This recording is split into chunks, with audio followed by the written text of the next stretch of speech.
খবর 24 সাথে আপনাকে স্বাগত। নতুন নতুন খবর জানার জন্য আমাদের চ্যানেলে চোখ রাখুন। নমস্কার দর্শক বন্ধুরা, খবর 24 আপনাকে স্বাগত। প্রাক্তন প্রধানমন্ত্রী পিভি নরসিমহা রাওকে ভারত রত্নে সম্মানিত করেছে কেন্দ্রীয় সরকার। এত বছর পর প্রাক্তন প্রধানমন্ত্রীকে ভারত রত্নে সম্মানিত করার জন্য নরসিমহা রাওয়ের পরিবার প্রধানমন্ত্রী নরেন্দ্র মোদীর সঙ্গে দেখা করে তাকে ধন্যবাদ জানালেন। মঙ্গলবার নির্বাচনী প্রচার করে তেলেঙ্গানায় যান প্রধানমন্ত্রী নরেন্দ্র মোদী। রাজভবনে তার সঙ্গে দেখা করতে আসেন পিভি নরসিমহা রাওয়ের গোটা পরিবার।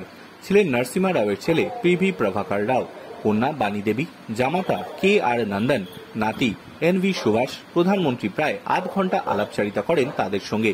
নরসিমহা রাওয়ের পরিবার প্রধানমন্ত্রীকে ধন্যবাদ জানান প্রাক্তন প্রধানমন্ত্রীকে ভারতরত্ন সম্মান দেওয়ার জন্য। প্রধানমন্ত্রী মোদী নরসিমহা রাওয়ের পরিবারের সঙ্গে ছবি এক্স হ্যান্ডেলে শেয়ার করে লেখেন, হায়দ্রাবাদ পৌঁছে আমাদের প্রাক্তন প্রধানমন্ত্রী পিভি নরসিমহা রাও গারুর পরিবারের সঙ্গে সাক্ষাতের সুযোগ হলো। ওরা ভারত সরকারকে ধন্যবাদ জানিয়েছেন নরসিমহা রাওকে ভারতরত্ন সম্মান দেওয়ার জন্য।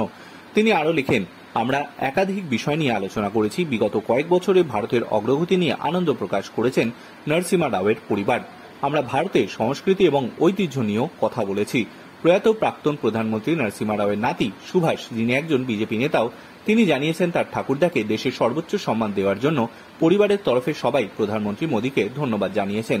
প্রধানমন্ত্রী মোদীর সঙ্গে কথা বলে তাদের নিজের পরিবারের সদস্যের কথাও বলেছেন, অনুভূতি হয়েছে বলে জানিয়েছেন তিনি। ব্যুরো রিপোর্ট, খবর 24/7।